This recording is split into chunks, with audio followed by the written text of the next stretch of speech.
This document is absolutely fake. She whispered it in perfect Sicilian, right in front of the men who could have had her killed for speaking. But that one sentence stopped a $158 million betrayal cold.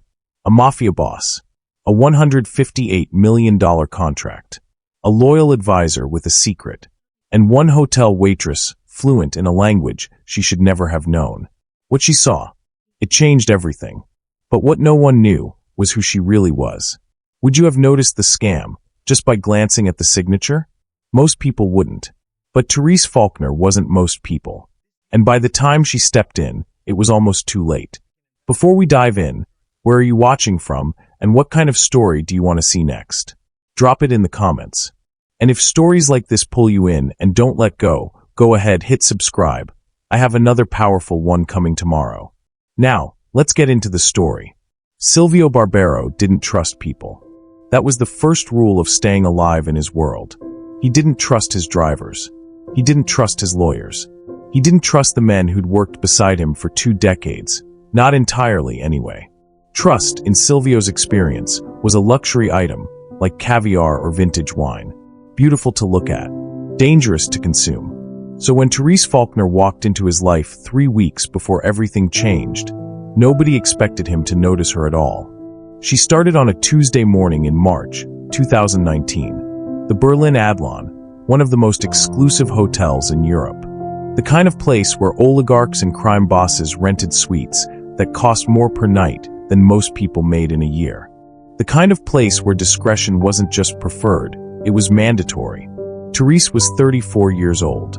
Red hair, pale skin, the kind of quiet presence that made her almost invisible. She wore the hotel uniform like she'd been born in it. The burgundy vest, the crisp white shirt, the practiced smile that never quite reached her eyes. She was efficient. She was polite. She never asked questions. Most importantly, she knew how to disappear into a room. The hiring manager, Klaus, had barely looked at her references before offering her the job. 3 weeks of training, one reference that checked out, barely, and suddenly she was assigned to the executive suite floor. The floor where Silvio Barbero was staying. No one asked why she'd really taken the job. No one asked why someone with her background, careful, observant, fluent in 4 languages, would accept minimum wage plus tips to clean hotel rooms and bring coffee to dangerous men. Silvio noticed her only because his instincts never slept. On her 3rd day, he caught her pausing in the hallway outside his suite, earpiece in, listening to something. She recovered quickly, knocked, entered with her cleaning supplies. But he'd seen it. That fraction of a second where her professional mask slipped. He filed it away. In Silvio's world, you noticed everything. The smallest detail, a hesitation, a glance, an earpiece, could be the difference between living and dying. But he was curious now. Who was she really? He watched her work. She moved through the suite with precision, never lingering, never touching anything she shouldn't. She didn't steal glances at his documents or his phone or the sealed envelopes that arrived weekly. She didn't eavesdrop on his conversations. She simply worked. By the 3rd week, Silvio had made a decision. She could stay. Whatever her real purpose was, she was good at it. Discreet, professional, maybe even trustworthy, or at least trustworthy enough for a hotel waitress. He had no idea how wrong he was. He had no idea that this woman, this invisible presence in his daily life, was about to see something that would change everything. Something so obvious it was hiding in plain sight. Something that would force her to choose between her cover and his life. What Silvio didn't know was that Therese Faulkner wasn't a waitress at all. Not really. But by the time that mattered, it would be too late. The contract arrived on a Thursday. Therese was restocking the minibar when she heard the knock. 3 sharp raps on the suite door. She didn't look up. She never looked up. That was the rule she'd made for herself. Stay invisible, stay functional, stay alive. But she heard the voice that answered. Daniel Weeks. Signore. Daniel said in Italian-accented English. He's here. 10 minutes. Silvio's reply was muffled, but the tone was clear. Anticipation. Maybe even relief. Therese's hands slowed as she arranged the bottles. Something had shifted. In 3 weeks of observing Silvio, she'd learned his rhythms. Early mornings with his accountants. Afternoons on the phone with names she recognized from Interpol reports. Evenings alone with wine and financial documents spread across his desk. But this felt different. She finished the minibar and was moving toward the bedroom when Daniel's voice stopped her. "You can stay," he said. Not a request. She turned, confused. Daniel Weeks was Silvio's right hand. 20 years together, or so the file said. Tall, expensive suit, the kind of smile that had been practiced so many times it no longer resembled anything human. There was something wrong about him, something that didn't sit right. But Therese had learned not to trust first impressions. First impressions were how people died. "Of course, sir," she said quietly. 5 minutes later, a man in a charcoal suit arrived.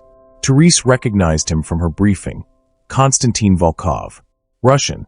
Connected to the Kremlin. The kind of man who made headlines when he disappeared and made headlines again when he reappeared. Always with a new deal, a new empire, a new layer of wealth. "Gentlemen," Konstantin said, his accent thick as smoke. He carried a leather briefcase. Expensive. Soft. Silvio stood, and for the first time in 3 weeks, Therese saw something genuine in his face. Interest. Hunger. "Konstantin," Silvio said. "You're early." "I'm always early," Konstantin replied. He opened the briefcase. What emerged was sealed in a burgundy folder. Embossed. Official looking. When Konstantin placed it on the mahogany desk, it seemed to glow, or maybe that was just the weight of what it represented. $158 million. That's what the rumors said. A licensing deal. A business venture. Something legitimate enough to pass scrutiny. Opaque enough to hide anything underneath.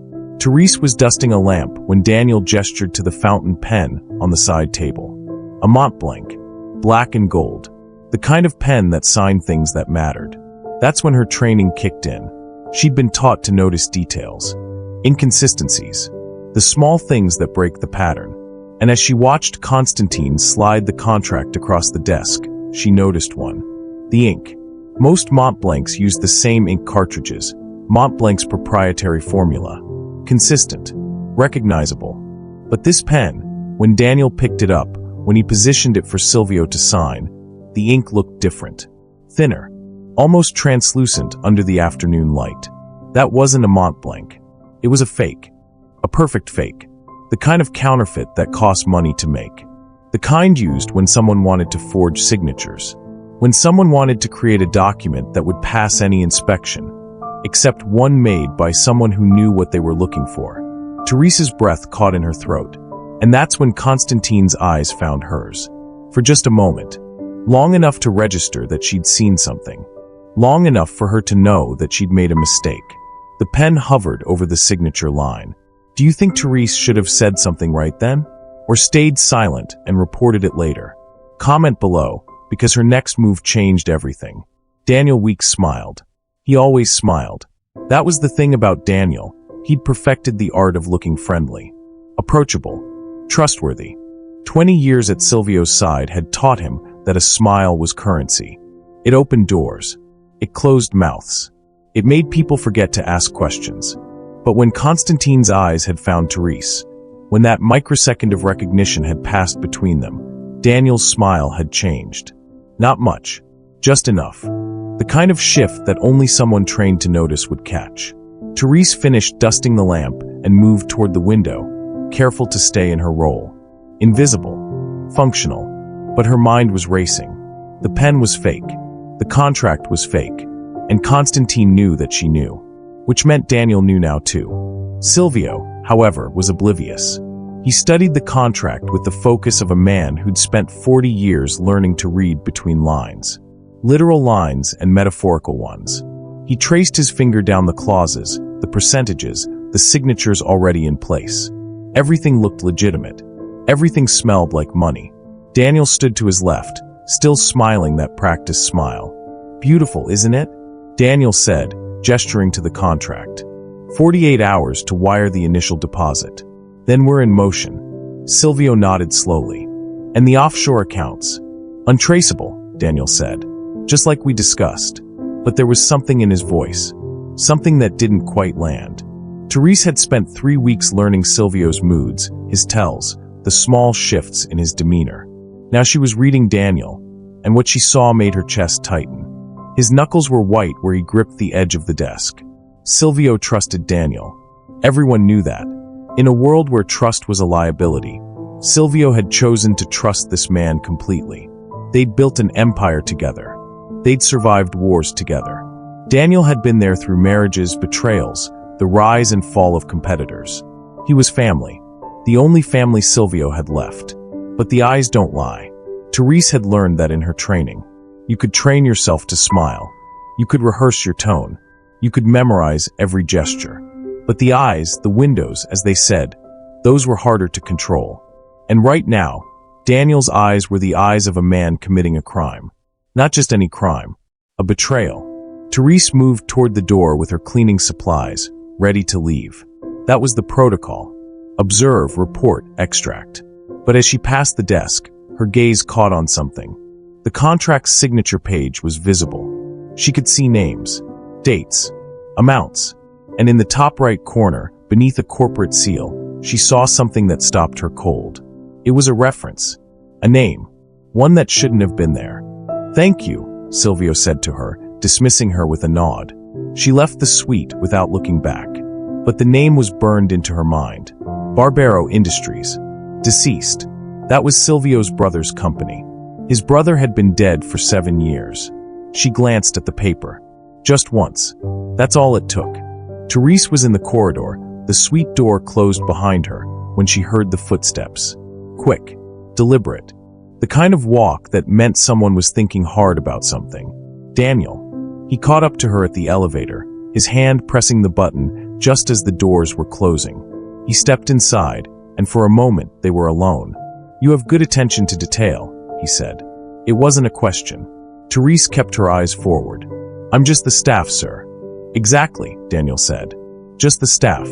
Which means you didn't see anything unusual in that contract, right?" She could feel him looking at her. Could sense the calculation running behind his eyes. This was the moment. This was the crossroads where careful people made their first real mistake. "I don't know what you mean," she said quietly. "Of course you don't," Daniel replied. But he was smiling again, that smile that had fooled Silvio for 20 years. Except now it looked different. Now it looked like the smile of a predator who'd just identified the weak link in the herd. The elevator descended. "You're new," Daniel continued. "Klaus said you came with excellent references, but I couldn't find them. Funny that. References that check out, but don't actually exist." He paused. "Which means you're either very good at your job, or you're very good at pretending to have a job." Therese said nothing. "The thing is," Daniel said, stepping closer, "I've been doing this for a long time. I know when someone's watching. I know when someone's listening. And I know when someone has seen something they shouldn't have." The elevator doors opened on the ground floor. "So here's what's going to happen," Daniel continued. "You're going to forget everything you saw in that room. You're going to forget the contract. You're going to forget the pen. You're going to forget my name, my face, and this entire conversation. And maybe, just maybe, you get to keep your job. Maybe you even get to keep your life." He placed his hand on her shoulder. Not threatening, just present. "Or you could be stupid, and then we'll have a different kind of conversation. One that doesn't end well for anyone." Therese turned to face him. For the first time, she let her training slip. Just a fraction. Just enough for him to see that she wasn't scared. "I'm just the waitress," she said. "Yes," Daniel replied. "You are. And that's exactly what's going to keep you alive." He walked past her and disappeared into the lobby. Therese stood alone in the elevator, her heart hammering against her ribs. She'd just made contact. She'd just been identified. And in doing so, she'd crossed a line that couldn't be uncrossed. From that moment on, she wasn't just observing anymore. She was part of the game. And the game had rules that meant either Daniel went down, or she did. Which side do you think has the advantage here? Drop a comment. No waitress in Berlin should know the dialect of Palermo. That was the problem, and Therese had known it from day one. Her German was flawless, born and raised in Hamburg, educated in Munich. Her English was crisp, accentless. Her French was passable. But Sicilian? Sicilian was the language she shouldn't have known. The language that would ask questions no hotel waitress could answer. the language her grandfather had taught her in secret. Therese was 8 years old when her nonno first took her hand and walked her into his study. It was a small room, cluttered with books in Italian, newspaper clippings about Palermo, photographs of a life she'd never known. Her mother, his daughter, had forbidden it. She'd left Sicily in her 20s, married a German banker, spent 30 years trying to become German enough that no one would ask where she came from. "Your mother is ashamed," her grandfather had told her in Sicilian. His accent was thick, rural, the accent of a man who'd never left the island. "But you should not be. Your blood is Sicilian. Your roots are here." He'd taught her for years. Every afternoon when she visited, they'd sit in that small study, and he'd speak to her only in Sicilian. At first, it was games. Then it became real conversation. By the time she was 12, she was fluent, not in the formal Italian taught in schools, but in the living, breathing dialect of the streets. The kind that no tourist could pick up. The kind that marked you as family. Her mother had been furious when she found out. "You're going to ruin your life with that language," she'd hissed. "Do you understand? In Germany, in this world, you need to be German. Not Italian. Not Sicilian. German. We have enough problems without people thinking." Therese had stopped listening after that, because she understood what her mother was really saying. Don't be Italian. Don't be connected to that world. Don't ask questions about where we came from. Her grandfather had died when she was 19. Heart attack. Sudden. One day he was there, teaching her about the old families, the old ways, the intricate web of power and blood that ran through Palermo like an underground river. The next day he was gone. Therese had kept the Sicilian. She'd studied harder, practiced alone, refused to let the language die with him. It became her secret, her connection to a grandfather she'd loved more than she'd loved her own mother. She never thought it would save a man's life.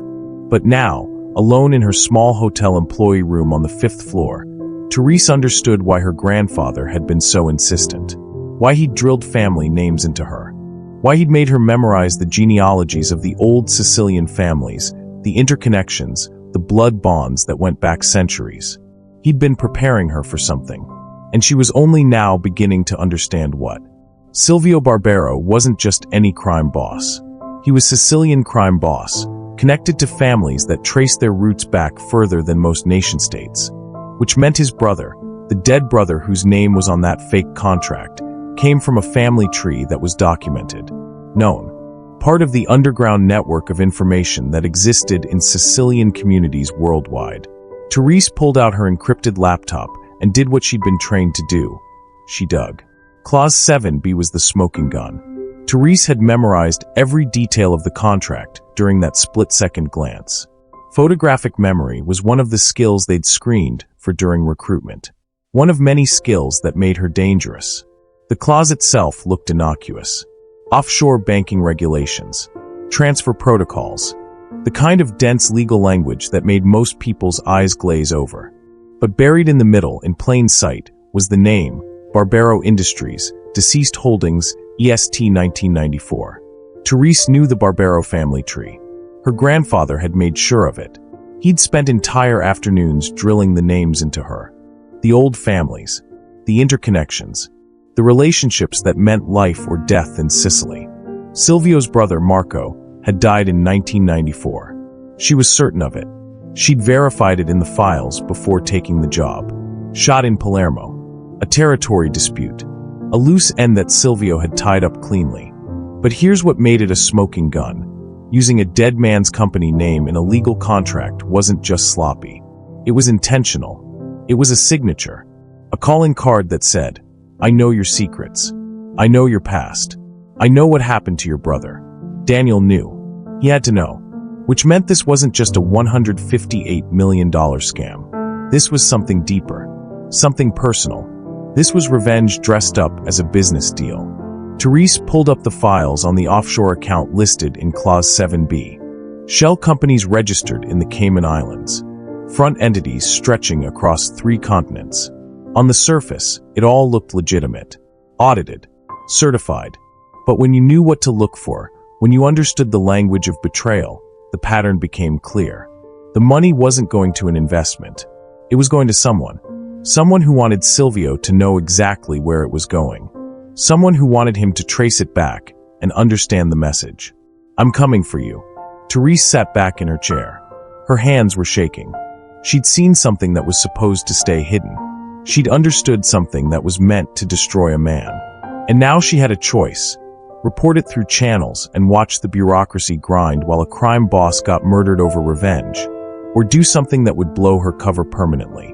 What would you do in her position? Stay silent and let it happen, or risk everything to warn Silvio? Comment below. The next morning, Therese made a decision that would change everything. She requested access to the suite under the pretense of turning down the beds. Klaus, the manager, didn't question it. She was model staff, punctual, professional, invisible. The kind of employee hotels dream about. She entered at 10 a.m., just as Silvio was finishing his breakfast.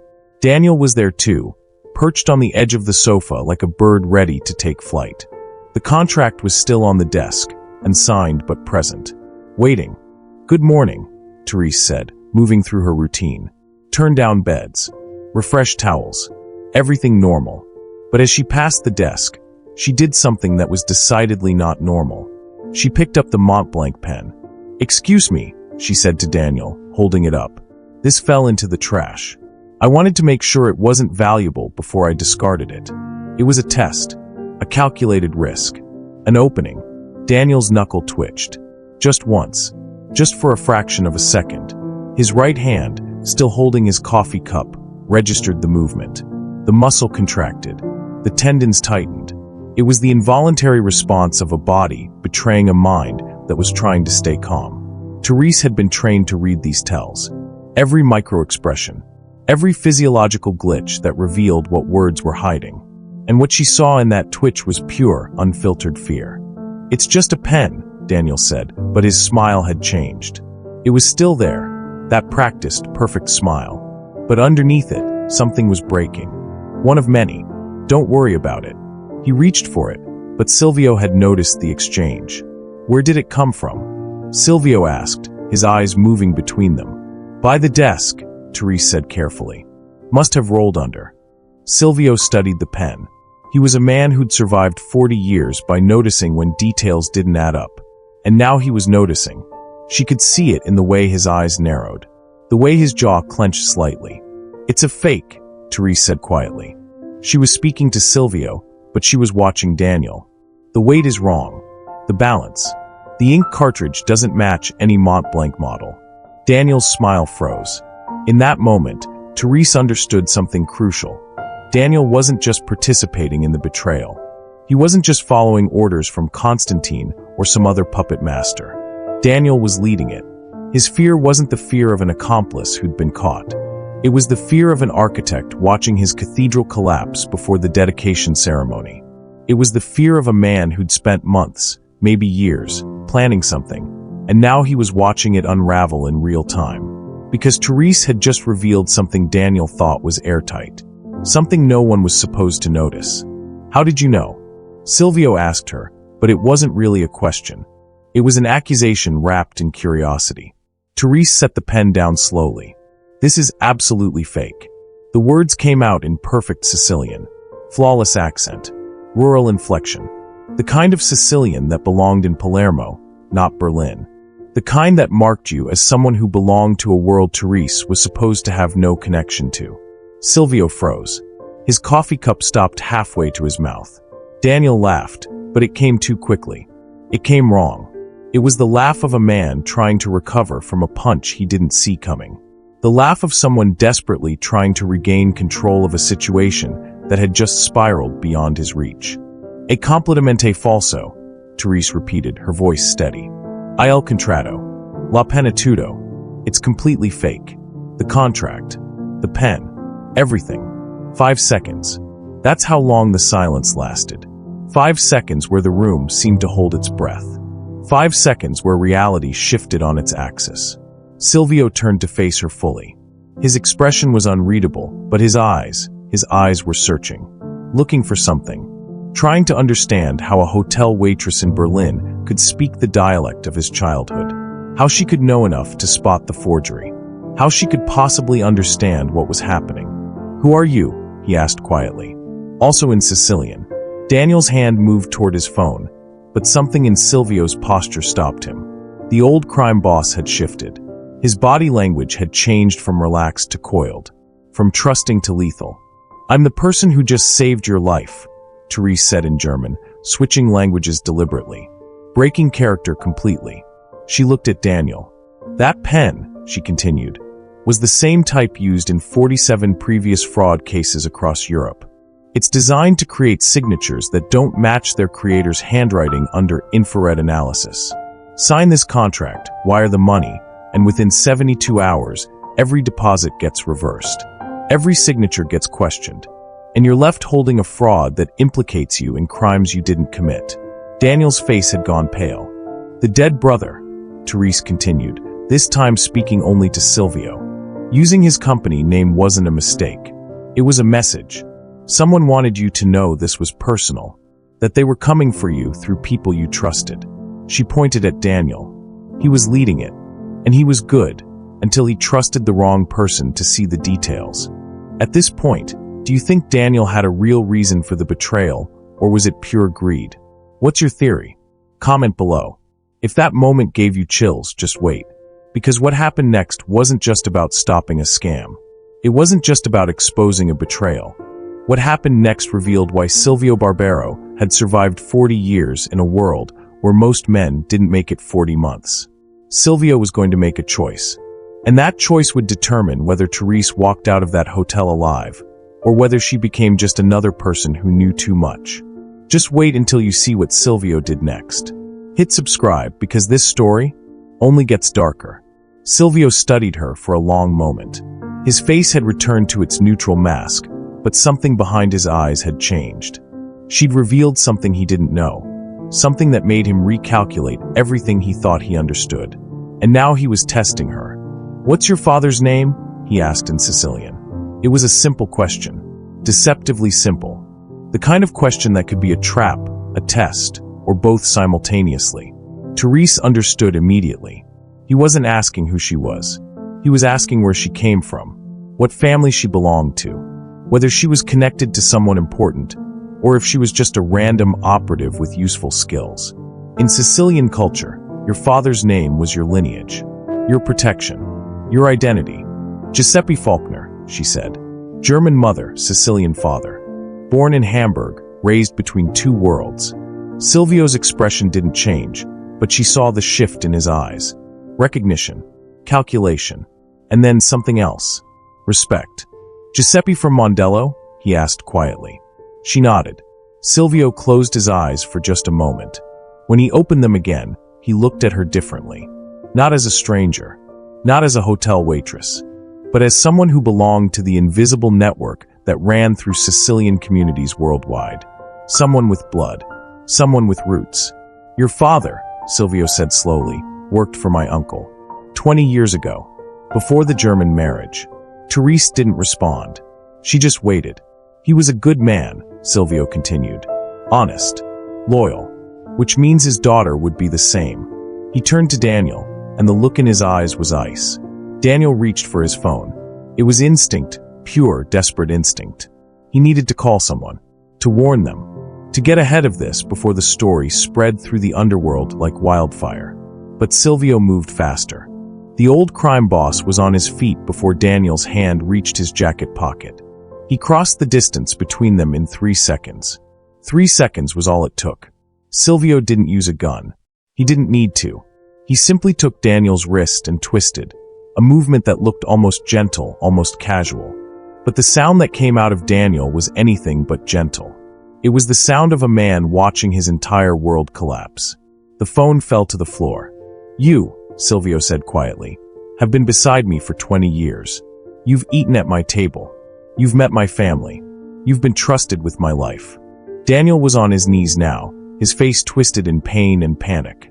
"I gave you everything," Silvio continued. "Money, respect, power, and this is how you repay me." He released Daniel's wrist and stepped back. For a moment, no one moved. No one spoke. Then Silvio pulled out his phone and made one call. "It's me," he said in Italian. "I need 3 men. The Berlin Adlon. executive suite. Now, he ended the call. The hotel suite went quiet, absolutely silent. The kind of silence that comes before violence. The kind that means someone's life is about to change irrevocably. Daniel was breathing hard, cradling his injured wrist. He looked at Therese, and for the first time, she saw genuine fear in his eyes. Not the cold calculation of a betrayer caught red-handed, but real human terror. Because he understood what came next. He understood that in Silvio's world, betrayal had consequences. And those consequences didn't end with a conversation. Therese stood motionless by the window, watching it all unfold.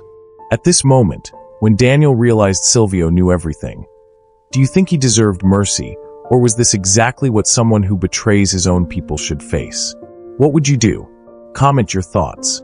She had no idea what she'd just interrupted. Not really. Therese understood betrayal. She understood fraud. She understood the mechanics of a $158 million scam. The shell companies, the forged signatures, the offshore accounts designed to disappear money into jurisdictions where questions died before they could be asked. But she didn't understand the scale. Not yet. What she'd seen was the surface. The contract. The fake pen. The dead brother's name buried in Clause 7 be like a time bomb waiting to detonate. She'd recognized the pattern because that's what she'd been trained to do. Spot inconsistencies, identify threats, intervene when necessary. But the architecture underneath? The web of connections that made this betrayal possible. That was beyond her clearance level. Beyond her need to know. The scam involved 3 shell companies. She knew that much from her brief research the night before. Barbero Industries. Deceased Holdings was just the visible one. The bait. But behind it were 2 others, registered in different jurisdictions, each one designed to launder the money through a different pathway. Luxembourg, Singapore, the Cayman Islands, a triangle of financial opacity that would make tracing the funds virtually impossible. What she didn't know was that one of those shell companies was owned by a German politician, a senior member of parliament with ties to both the Russian government and European banking regulators. A man who'd built his career on anti-corruption platforms while quietly facilitating the exact corruption he claimed to fight. His name was buried so deep in the paperwork that even forensic accountants would need months to uncover it. But he was there, a silent partner, a beneficiary. And when the scam collapsed, when Silvio inevitably discovered the fraud and came looking for blood, that politician would be first in line to deny everything, to claim ignorance, to survive. Therese also didn't know about the 2 assassins. They'd been hired 3 weeks earlier. Professionals. The kind who didn't ask questions, didn't leave witnesses, and certainly didn't fail. One was already in Berlin, staying at a hotel 2 blocks away. The other was en route from Prague, scheduled to arrive that evening. Their target wasn't Silvio. Not directly. Their target was whoever exposed the scam. Daniel had been thorough. He'd anticipated the possibility that someone might notice, might ask questions, might interfere. And he'd prepared for that contingency the way a chess player prepares for an opponent's aggressive opening, by setting up a counter-move that would eliminate the threat before it could spread. Therese's name was already on a list. Her photograph, her hotel employee number. The moment she'd picked up that fake Mont Blanc pen and started asking questions, she'd triggered a series of events that were designed to end with her disappearance. But she didn't know that. Not yet. What she knew was simpler, more fundamental. She knew that something was wrong. That instinct, the one her grandfather had cultivated during all those afternoons in his study, teaching her to read between the lines, to notice what wasn't being said. That instinct had saved Silvio's life. And maybe her own. She watched Daniel on his knees, cradling his injured wrist. She watched Silvio standing over him, phone in hand, waiting for his men to arrive. She watched the contract still sitting on the desk, and signed, its secrets now exposed. And she understood in that moment that she'd become part of something much larger than a simple fraud investigation. She'd become part of a story that involved old blood, older grudges, and the kind of revenge that took years to plan and seconds to execute. Silvio turned to her. "You're staying here," he said. "Not a request. An order. Until my men arrive. Until I understand exactly who you are and who sent you." Therese nodded slowly. She'd expected this. The moment she spoke Sicilian, the moment she revealed her father's name, she'd known there would be questions. Consequences. The kind of attention that people in her line of work spent their entire careers avoiding. But she'd made her choice. And now she had to live with it. The suite was still silent. Waiting. Have you ever noticed something was wrong? Just wrong. Even when you couldn't explain why. That instinct that tells you to stop, look closer, ask questions? Comment below if you've ever had that moment. Not every betrayal starts with greed. Some start with grief. Daniel Weeks hadn't always been a traitor. There was a time, 20 years earlier, when he'd been exactly what he appeared to be. Loyal. Competent. A man who'd earned his place at Silvio's side through hard work and unwavering dedication. But that was before Marco. Daniel's younger brother, Marco Weeks, had been 23 years old when he died. Young. Ambitious. Stupid in the way that young men are stupid when they think they're invincible. Marco had been working a territory dispute in Palermo. Small-time stuff. A disagreement over protection payments between two rival families. The kind of conflict that should have been resolved with a conversation, maybe a few broken bones, and everyone moving on with their lives. But Marco had made a mistake. He'd gotten greedy. He'd seen an opportunity to skim a little extra off the top, just a few €1,000, nothing that would be missed, and he'd taken it. Except it was missed. And the man who noticed was Silvio Barbero. Silvio didn't tolerate theft. Not from rivals. Not from allies. And certainly not from people who worked under his protection. Theft was a cancer. Left untreated, it spread. It infected the organization. It made everyone wonder if they could get away with the same thing. So Silvio made an example. Marco was found in an alley 3 blocks from his apartment. 2 bullets. Clean execution. No witnesses. No evidence. Just a body and a message. Don't steal from Silvio Barbero. Daniel had been the one to identify the body. He'd stood in that morgue, looking down at his brother's face, and felt something inside him break. Not immediately. Not dramatically. But slowly. Like a crack spreading through glass. Invisible at first, then suddenly catastrophic. He'd gone to Silvio afterward. Begged for an explanation. Asked why Marco had to die for such a small offense. Why there couldn't have been mercy. A warning. A second chance. Silvio's answer had been simple. Because mercy is weakness. And weakness gets people killed. Daniel had accepted it. He'd nodded. He'd returned to work the next day, as if nothing had happened. He'd continued being Silvio's right hand, his trusted advisor.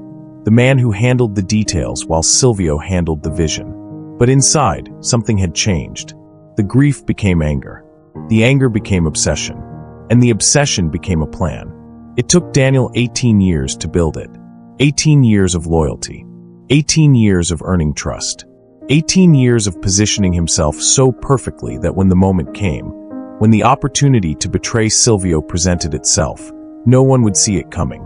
The scam wasn't about money. Not really. The $158 million was just the mechanism. The tool. What Daniel wanted was something simpler and infinitely more devastating. He wanted Silvio to lose everything the way Daniel had lost Marco. He wanted Silvio to understand what it felt like to be betrayed by someone you trusted. To realize too late that the person standing beside you was the one holding the knife. This scam. Revenge dressed in luxury. The fake contract. The shell companies. The dead brother's name buried in the paperwork like a ghost reaching out from the past. Every detail had been designed to humiliate Silvio. To expose him as a fool. To prove that even the great Silvio Barbero could be played. And it had almost worked. Daniel had been 3 signatures away from watching Silvio wire $158 million into accounts that would evaporate within 72 hours. 3 signatures away from seeing Silvio's empire crumble under accusations of fraud, embezzlement, and stupidity. 3 signatures away from revenge. But then a hotel waitress with a Sicilian grandfather had picked up a fake pen and spoken words that shouldn't have existed in her mouth. And now, kneeling on the floor of this Berlin hotel suite, Daniel understood that his 18-year plan had died in less than 5 minutes. He looked at Silvio, the man who'd killed his brother, the man he'd served faithfully while plotting his destruction. It was never about the money, Daniel said quietly. It was about Marco. Silvio's expression didn't change, but something in his eyes shifted. Recognition, understanding, and maybe, just maybe, regret. "I know," Silvio replied. "I've always known." The silence that followed was heavier than any words could have been. Daniel stared at Silvio, his face a mask of confusion and broken rage. "You knew." "Not everything," Silvio said, moving toward the mahogany bar in the corner of the suite. "But enough. You think I survived 40 years by trusting people completely? By not watching the ones closest to me?" He pulled out a bottle of wine. Vintage. The kind that cost more than most people made in a month. His hand trembled as he poured, just slightly, just enough for Therese to notice from across the room. It was the first crack she'd seen in Silvio Barbero's armor. The first sign that beneath the cold calculation and the decades of survival instinct, there was still something human, something capable of being hurt. "I knew you hated me," Silvio continued, not looking at Daniel. "After Marco. I saw it in your eyes every time you looked at me. Every time you smiled and called me boss and pretended everything was fine." He paused, swirling the wine in the glass. "But you were good at your job, and you never acted on it. So I let you stay. Let me stay." Daniel's voice cracked. "You let me stay. Like you were doing me a favor." "I was." Silvio finally turned to face him. "Because killing you would have been easier. Safer. But you were my friend once, Daniel. Before Marco. Before all of this. And I thought, maybe I was wrong. Maybe time would heal it. Maybe loyalty could be rebuilt." He took a slow sip of wine, then poured a second glass. "I was wrong," Silvio said quietly. The knock on the door came then. 3 sharp raps. Silvio's men had arrived. But instead of opening the door immediately, Silvio walked across the suite and handed the second glass to Therese. She took it carefully, unsure what the gesture meant. Was this respect? Gratitude? Or something more complicated?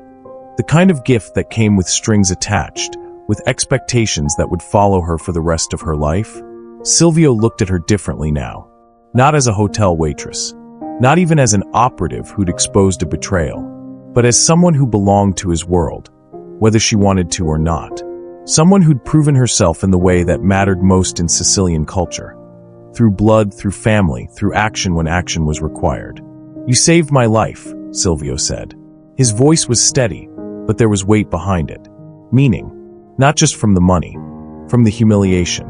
From the kind of betrayal that destroys reputations and ends empires. He paused. "So tell me, Therese Faulkner, daughter of Giuseppe from Mondello, what do I owe you?" It was a dangerous question. The kind that could trap her if she answered wrong. Ask for money, and she'd be marked as mercenary. Someone who could be bought. Someone who'd sell information to the highest bidder. Ask for protection, and she'd be admitting she needed it. Admitting weakness. Admitting that she feared the consequences of what she'd just done. Ask for nothing, and she'd insult him. Make him feel like his gratitude was worthless. Like she didn't understand the rules of the world she'd just entered. Therese looked at the wine in her hand. Dark red. Almost black. She could see her reflection in the surface, distorted and uncertain. Behind her, Daniel was still on his knees, breathing hard, waiting to see how this story would end. Outside the door, 3 men were waiting for Silvio's orders. Orders that would determine whether Daniel lived through the next hour, and whether Therese walked out of this hotel as a free woman or as someone permanently bound to Silvio's world.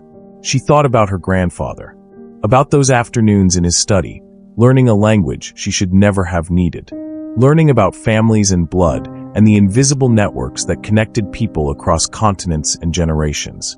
He'd prepared her for this moment without ever saying it explicitly. He'd given her the tools to survive in a world she'd been taught to avoid.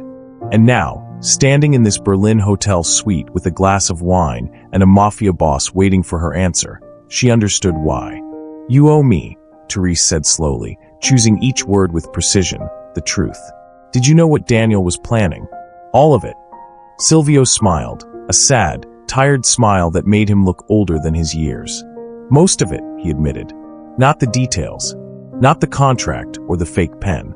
But I knew he was working with Constantine. I knew money was moving in directions it shouldn't. I was waiting to see how far he'd go. Waiting to see if he'd stop himself before it went too far. And if I hadn't intervened, I would have signed that contract, Silvio said. Let the betrayal play out. Then dealt with everyone involved, Daniel, Constantine, the politician funding the shell companies. All of them. He took another sip of wine. But your way was cleaner, faster, less blood. Therese understood then. Silvio had been using Daniel as bait, waiting to see who else was involved, building a list of enemies to eliminate. She'd just accelerated his timeline. If you were in Therese's position, knowing you just saved a man who was planning to kill multiple people anyway, would you feel like a hero or a pawn? Drop your thoughts below. Nothing, Therese said. Silvio's eyebrows raised slightly. Nothing. Nothing, she repeated, setting the wine glass down on the desk without drinking it. I don't want your money. I don't want your protection. I don't want to be part of your world. Then why did you do it? Silvio asked. Why risk your life? And make no mistake, you did risk your life, for a man you don't know and a world you claim not to want. Therese looked at Daniel, still kneeling on the floor, his face a mixture of rage and resignation. Then she looked back at Silvio. Because it was wrong, she said simply. The contract was fake. The betrayal was real. And someone needed to say something. She paused. My grandfather taught me that in his world, in your world, loyalty matters. Family matters. Blood matters. And even if I don't belong here, even if I never wanted this, I couldn't watch someone abuse those things and stay silent. Silvio studied her for a long moment. Then he nodded slowly, as if she'd just confirmed something he'd suspected. You're Giuseppe's daughter, he said. I see it now. The same stubbornness. The same moral certainty that got him killed. Therese's breath caught. What? Your father didn't die in an accident, Silvio said quietly. He died because he refused to look the other way when someone more powerful than him ordered it. He chose honor over survival. And it cost him everything. The room tilted slightly. Therese's mother had always said it was a car accident. A random tragedy. Nothing more. But now, standing in this hotel suite, she understood that her entire life had been built on a lie designed to protect her from a truth she wasn't supposed to know. So when you say you want nothing, Silvio continued, I believe you, because you're exactly like him. Too honest for your own good. Too principled to survive in a world that rewards neither. He walked to the door and opened it. 3 men entered, large, professional, the kind who didn't need instructions to understand what was required. Take Daniel, Silvio said. You know where. Daniel didn't resist. He stood slowly, cradling his injured wrist, and walked toward the door. But before he left, he turned back to Therese. You should have stayed invisible, he said. Not a threat, just advice. Now they'll never forget you. Then he was gone. Silvio closed the door and returned to where Therese stood. You said you wanted nothing, he said. But I'm going to give you something anyway. Not money, not protection. Just this, don't forget my name. And I won't forget yours. It was a promise and a warning wrapped into one sentence. Therese understood what he was really saying. You're marked now. For better or worse, the underworld knows you exist. Knows what you can do. And that knowledge will follow you for the rest of your life. She gathered her cleaning supplies, the absurd props of her cover identity, and walked toward the door. Therese, Silvio called after her. She turned. Your grandfather would be proud. She didn't respond.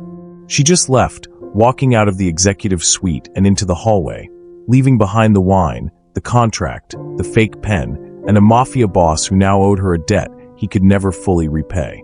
She left without the money. Without the job, Klaus would find a reason to fire her within the week, she was certain of it. Without protection from the people who'd been planning to kill her. But her name? Her name echoed in the underworld for years. Not loudly. Not like the big players who made headlines and built empires. But quietly. The way legends spread in whispers and knowing glances. The way stories are told in dark corners of exclusive clubs and encrypted messages between people who deal in secrets. Therese Faulkner, the waitress who spoke Sicilian. The woman who stopped a $158 million betrayal with 6 words. Some said she disappeared after Berlin, vanished into a life of anonymity, never to be heard from again. Others claimed she was recruited by intelligence agencies, German, American, Israeli, depending on who was telling the story. That she became a ghost, operating in the shadows, using her unique skills to infiltrate criminal organizations from the inside. A few whispered that Silvio himself had kept her on retainer, that whenever he needed someone to see what others missed, he'd call her. And she'd come. Not for money, not for loyalty, but because she couldn't help herself. She was her grandfather's granddaughter, after all. The truth, no one knew for certain, but her name was never forgotten.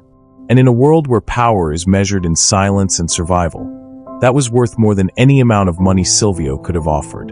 Where is Therese Faulkner now? That's the question people still ask. The one that generates speculation in encrypted forums and backroom conversations among people who trade in information the way others trade stocks. Some say she vanished completely, that she walked out of the Berlin Adlon that March morning in 2019 and simply ceased to exist. No forwarding address, no digital footprint, no trace of the woman who'd worked there for 3 weeks and changed the trajectory of a $158 million criminal conspiracy. Klaus, the hotel manager, filed a report when she didn't show up for her next shift. It was standard procedure, employee abandonment, pending termination. But when he tried to process her final paycheck, he discovered something strange. Her employment records were incomplete. The address she'd listed didn't exist. The references he'd checked, the ones that had seemed legitimate enough to hire her, led to phone numbers that were suddenly disconnected. It was as if Therese Faulkner had been a ghost the entire time. A construct. A character played so convincingly that even trained professionals like Klaus had believed she was real. The German police opened a missing persons case. It went nowhere. No body. No evidence of foul play. Just a woman who'd existed for 3 weeks and then stopped existing. Others claim she works in intelligence now. There are whispers, unconfirmed, unverifiable, but persistent, that she was recruited by BND, Germany's foreign intelligence service. That her actions in Berlin weren't random heroics, but a carefully orchestrated operation designed to expose a money laundering network that had been under surveillance for months. According to this version of events, Therese wasn't a waitress at all. She was an operative, a specialist in deep cover operations, someone trained to become invisible, to blend into environments where normal intelligence assets couldn't operate. Hotels, restaurants, the service industry that catered to the wealthy and powerful and criminal. The kind of places where secrets were spoken freely because no one ever noticed the staff. Some intelligence analysts point to a pattern. In the 5 years following the Berlin incident, at least 7 major organized crime operations collapsed after what appeared to be internal betrayals. Scams exposed at the last moment. Money trails discovered by people who shouldn't have known they existed. Trusted advisors suddenly revealing themselves as threats. Was Therese behind all of them? Impossible to say. But the methodology was similar. The precision, the timing, the way information surfaced just when it needed to, delivered by sources who vanished before they could be questioned. Then there's the theory that Silvio kept her close. Not as an employee, exactly. Not even as a consultant. But as someone he could call when he needed a particular kind of help. Someone who could see what others missed. Someone who understood both his world and the legitimate world well enough to navigate between them. There's a story, probably apocryphal, but it persists, that 3 years after Berlin, Silvio was negotiating a real estate deal in Milan. Major development. Hundreds of millions of euros. Everything looked legitimate until his lawyer noticed something odd. One of the zoning permits had been backdated. Not by much. Just enough to slide past casual inspection. Silvio called someone. A woman. She arrived the next day, examined the documents for 20 minutes, and identified a forgery network that involved 2 city officials and a rival crime family attempting to frame Silvio for bribery. The woman left before anyone could photograph her. But witnesses said she had red hair, pale skin, and she spoke perfect Sicilian. The truth about Therese Faulkner is probably simpler than any of these theories. She likely went back to whatever life she'd been living before Berlin. Returned to whatever identity she'd been wearing before she became a hotel waitress. Maybe she really was with intelligence. Maybe she was a private contractor. Maybe she was just someone with the right skills and the wrong conscience. The kind of person who couldn't watch injustice happen without intervening, even when staying silent would have been safer. What we know for certain is this: there are no records, no trail, no mistakes. Her employment file at the Berlin Adlon was eventually archived and then mysteriously corrupted, the digital equivalent of a fire consuming paper documents. Her German tax records show a gap for that year. Her passport, if she even used her real passport, shows no entry into Germany during that period. It's as if she was never there at all. But that one moment was enough to change everything. Daniel Weeks disappeared. The official story is that he relocated to South America, but people who know better understand that relocated is a polite euphemism. Konstantin Volkov was arrested 6 months later in Moscow on unrelated charges and died in prison under suspicious circumstances. The German politician whose name was buried in the shell companies resigned suddenly, citing health reasons, and hasn't been seen in public since. And Silvio Barbero? He's still alive, still operating, still one of the most powerful men in the Sicilian underworld. But according to people close to him, he changed after Berlin, became more careful, more paranoid, started vetting his inner circle with a thoroughness that bordered on obsession. Some say he keeps a photograph on his desk, a blurry security camera image from the Berlin Adlon, a woman with red hair, carrying cleaning supplies, walking down a hallway, a reminder that the person who saves your life isn't always the one you expect, and that betrayal doesn't always come from enemies. Sometimes it comes from the people you've trusted for 20 years. Where do you think Therese is now? Intelligence operative? Private citizen? Still helping people from the shadows?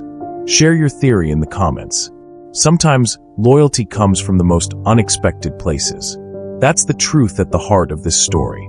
The truth that makes it more than just a tale about a mafia boss and a waitress and a $158 million scam. Silvio Barbero had built his entire life around trust, or more accurately, around the careful management of trust.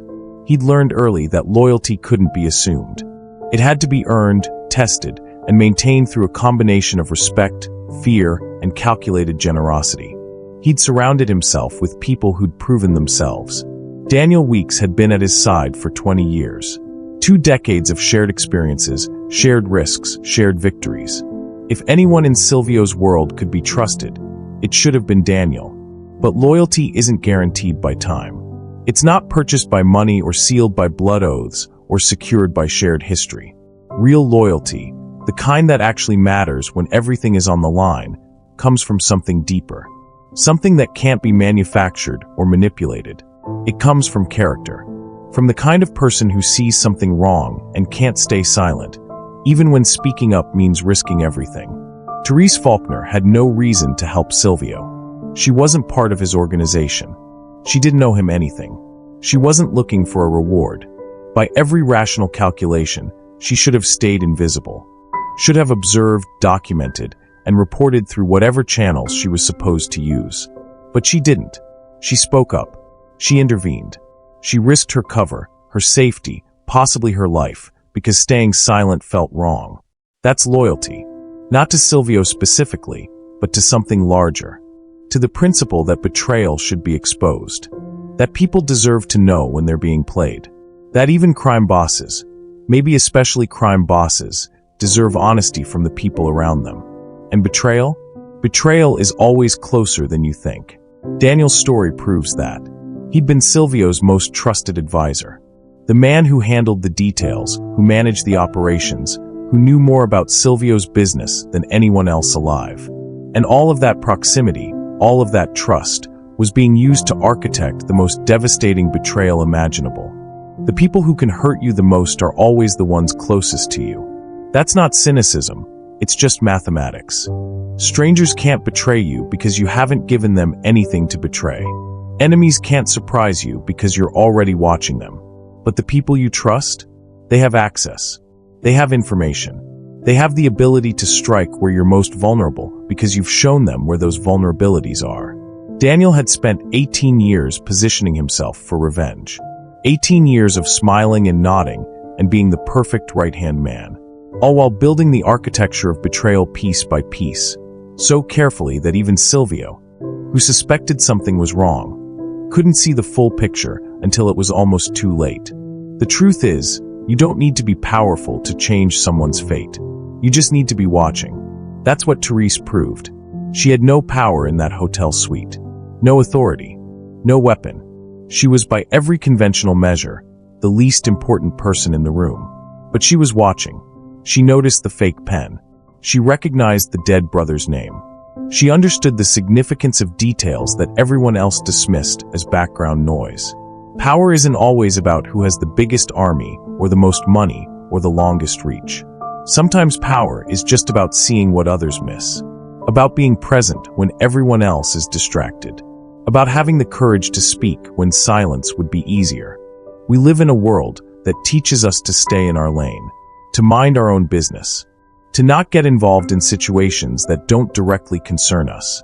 And most of the time, that's probably good advice. But sometimes, just sometimes, the right thing to do is to step forward and say, "This is wrong. This is fake. This is a betrayal, and someone needs to know." Therese could have died in that hotel suite. Silvio could have decided she was a threat. Daniel could have eliminated her before she could expose him. The assassins hired to protect the scam could have found her before she could extract. But she did it anyway. Not because she was brave, though she was. Not because she was skilled, though she was that too. She did it because she was her grandfather's granddaughter. Because she'd been raised to believe that some things matter more than personal safety. That loyalty and honor and truth aren't just abstract concepts. They're the foundations that keep the world from collapsing into complete chaos. So what's the lesson here? Watch. Pay attention. Notice the details that don't fit. Trust your instincts when something feels wrong. And when you see betrayal happening, whether it's in a Berlin hotel suite or a corporate boardroom or a family gathering, understand that your voice matters. Your observation matters. The truth you carry is power, even if you feel powerless. Sometimes the person who saves the day isn't the hero with the gun or the badge or the authority. Sometimes it's just the person who is paying attention. Thanks so much for watching till the end. If this story moved you, you're going to love what's coming next. It's even more surprising and emotional than this one. Go ahead and click the story on your screen right now, and see you in the next story.